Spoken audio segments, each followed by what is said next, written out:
The mid-budget game. For a while, it seemed like these things were extinct. Boy, we're starting off like a nature documentary today. The mid-budget game.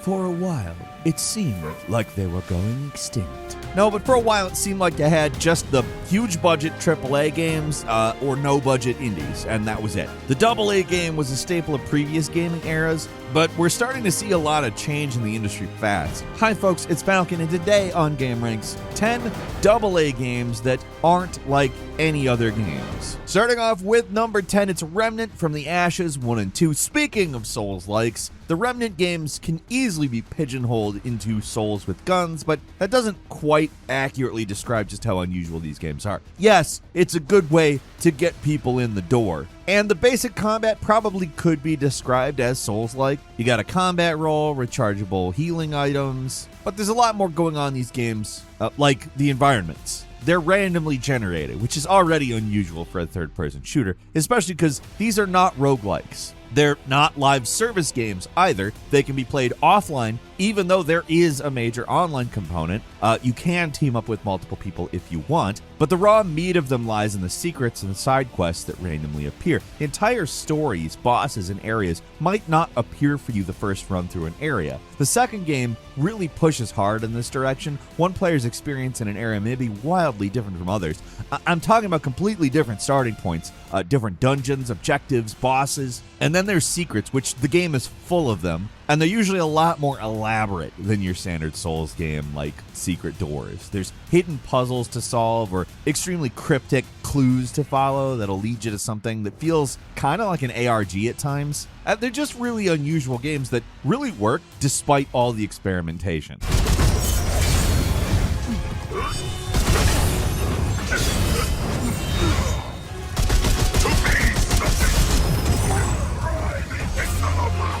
At number 9 is Call of Juarez Gunslinger. Sometimes AA studios try to go big and it fails spectacularly, like when Techland tried to step it up to the big leagues with Call of Juarez the Cartel. To call that game a bomb would be a huge understatement, but the devs managed to bounce back with this AA game masquerading as an indie. After how dour and dull the Cartel was, it would be easy to assume that all the spark was gone from the studio, but Gunslinger proves otherwise. It's a first-person shooter with a novel twist that it's all presented as a tall tale being told at a saloon. This allows the game to have some fun with the setting by throwing a bunch of enemies at your character, including some over-the-top set pieces that the guy goes back on later, or funny little asides where you start off somewhere. The guy realizes he's getting something wrong and then it transforms in the game. Like, it's really clever, the storytelling device. And the storytelling flourishes as well as the visual flourishes really give the game a bunch of life. And that doesn't mean it's just your standard FPS game. There's still innovations beyond that, like the sense of death mode, where if you're about to die and you've got this meter filled up, the game gives you a chance to dodge left or right to avoid getting shot.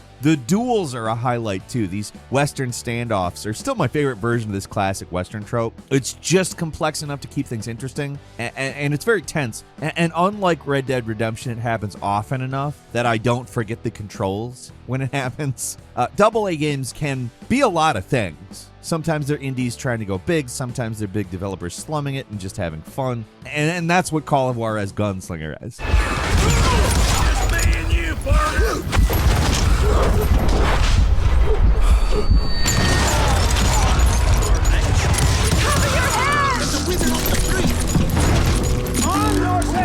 At number 8 is Chorus, which may be a perfect example of a AA game. It's the kind of game that's only possible in that space. It's so ambitious, too ambitious and visually impressive to be an indie, but it's scope limited enough that it's not on the level of full-blown AAA experience. It's one of those games that immediately makes sense, but the genre is pretty hard to nail down. It's an arcade space shooter that's also an open-world RPG, and there's just nothing quite like it out there. Instead of zones, you explore different sectors of space, fighting bandits, doing side quests for locals, and upgrading equipment. It's all stuff that would be perfectly normal in a fantasy RPG, except it's set in space and has a very weird story about some religious cult trying to take over the universe. It's a game that's very self-serious, and it can maybe be a turn-off based on that, but the actual gameplay is very fun and surprisingly varied for what it is. You'd think the space battles would get samey after a while, but they do try to mix things up with these varied quest objectives and new enemies, and there's even dungeons in a space game. It's very weird, but it really works.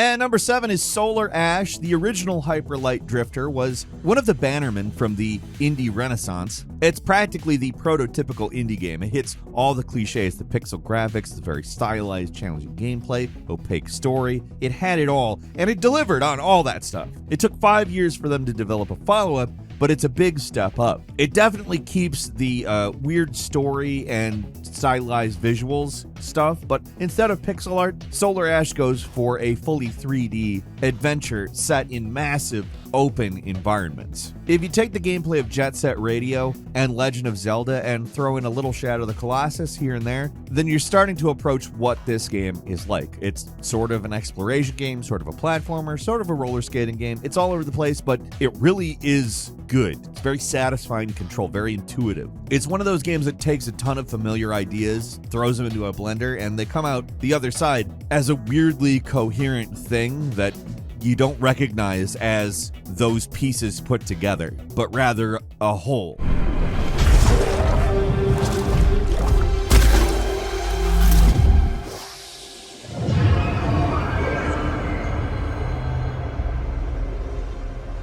And number 6 is Aliens Dark Descent. Another staple of the AA is the licensed game. When licensed games started to disappear, so did the AA, and that's not a coincidence. But in the past few years, the movie game has come back in a big way, both for better and for worse. At the worst end, you get Skull Island Rise of Kong or Lord of the Rings Gollum, but there have been some pretty massive bangers lately, like RoboCop Rogue City, which is highly derivative, but a ton of fun. Usually these types of games are like that, and they stick to what works, but Aliens Dark Descent is a weird one that some people like, others are more cold on, but everyone admits it's unique. Instead of being an FPS or a third-person game, it's a tactical squad-based strategy game, and the closest analog I can compare it to is XCOM, but XCOM, it's not. The basic format is there, where you have a central base, you research upgrades, expand facilities, train soldiers who you send out on missions, but the way it plays out is very different. The environments are not randomly generated, they're predefined and massive, so going through each one can take a very long time. While you're completing objectives and looting resources, aliens constantly hunt you, and as they become more aware of your presence, they get more and more aggressive. So each mission is a race against time, trying to do what you can before your soldiers get too weak or start having mental breakdowns where you lose control over them. It's hard to describe what makes this one feel so different, but take it from me, I've played a lot of tactical games, and this one is very different from most of them. They're heading our way. Eat that, bird. Bring them down. Send over the probe.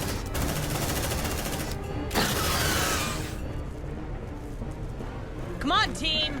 And number 5 is Biomutant. Now, unique doesn't always equal incredible or anything, which is unfortunately the case for Biomutant. This is a game I want to like because it's so strange and ambitious, but it's just not that good. It did try. You play as this furry little critter in a strange post-apocalyptic open world. There's combat, looting, and point of interest finding, but how it all works is very unusual compared to your standard open worlds. Starting from the character creation screen, you know it's going to be a weird one, and it never really stops being odd. I mean, literally to the point of head-scratching a lot of the time. The story is basically nonsense in presentation. There's this weird faction system I still don't really understand. I don't know, probably the only standard thing about the game is the combat system, and even then it has this unusual combo system slapped onto it. It's one of those rare games that got a wide release and in theory looks like it could be an accessible open world game, but it's just so relentlessly strange in every way. Most of the games on this list manage to work despite being as weird as they are, but this one unfortunately doesn't really. And number 4 is a Jusant, I think. I may be saying it wrong. I actually don't know French at all, so don't think that, I'm the arbiter of how to say that word. But Life is Strange developer Don't Nod could have easily stuck with the Golden Goose, but instead they've moved on to create one of the most eclectic game libraries from any developer. Their newest, Jusant, Oui Oui Un Baguette, is also easily their most unique. Clearly inspired by games like Ico, this game has the stark art style and mysterious environments you'd expect from something inspired by that, but the actual gameplay is very different. It's a climbing game. Like, that's primarily what you're doing. The way it works is it's fantastic, too. Instead of just clinging to a wall, you actually manually control the climb. Each handhold has to be gripped onto individually, so you actually have to think about where you're going and what you're doing, and it's not automated like in most games. There's a stamina meter as well, and to keep from falling, there are pinions you can strike onto the rock and take a rest, or create new directions to go. It's an extremely elegant system that's never too punishing. It keeps you on your toes without disrupting the quiet, mysterious vibes.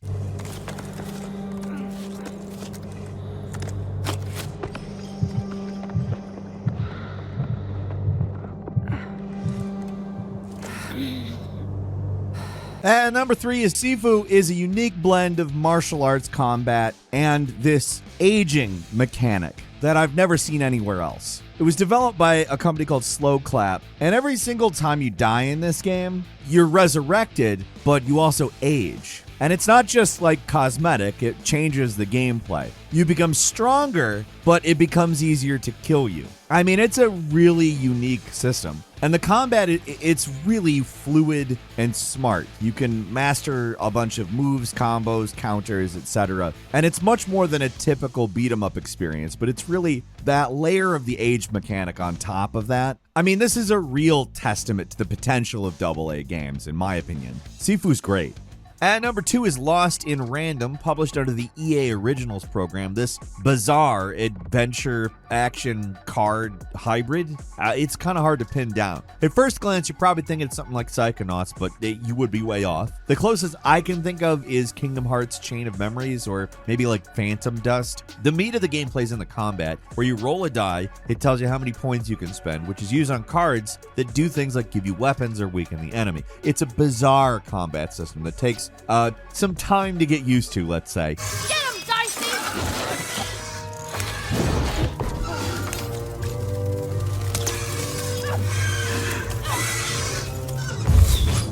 And even when you do understand it, it's still a little mind-boggling. Like, dice rolls play into everything in this game, from buying things in stores to getting through these longer board game-style combat segments. It's a very odd game that somehow is also longer and more story-heavy than you'd assume.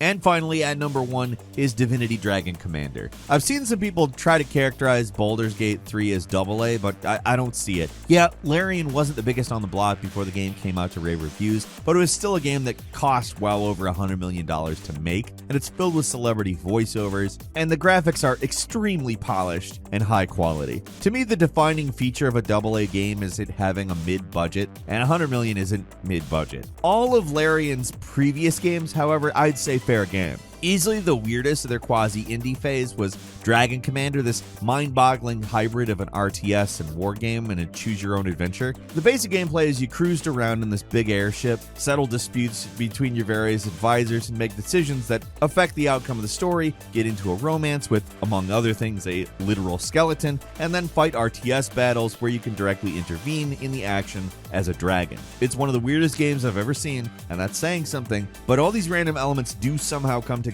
and make sense. You may not like the game for other reasons, like the RTS stuff isn't the most balanced, but it's so weird, I can't help but respect this one. Okay,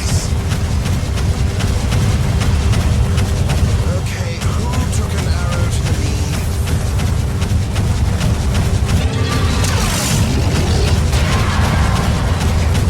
Couple of bonus games for you. First is Geist. The bonus section, great opportunity for some older games. Geist came out on GameCube. It was published by Nintendo, but probably isn't as well remembered as other Nintendo-backed AA's for the system, like, say, Eternal Darkness. What's weird is it starts off as a pretty standard FPS, but it's a ghost game. To progress through the story, you got to possess hapless victims and solve little puzzles to progress. And it's a pretty legitimately unique twist on the Half-Life FPS formula. Finally is Stubbs the Zombie in Rebel Without a Pulse, another failed game by former Halo developers on on this list, Stubbs is a game where you play as a zombie. You're slow, but if you can get at those juicy brains, then you've added another member to the zombie horde. It's a game more about causing chaos than coming up with a strategy, and that makes the combat feel really unique. Everything else about the game is very weird too. It's set in a 50s sci-fi utopia filled with goofy humor and gags. It's just all around strange and became a cult classic for a good reason. It is kind of janky and awkward to play, but if you can get past that, it's one of the most unusual and interesting action games out there. And that's all for today. Leave us a comment, let us know what you think. If you like this video, click like.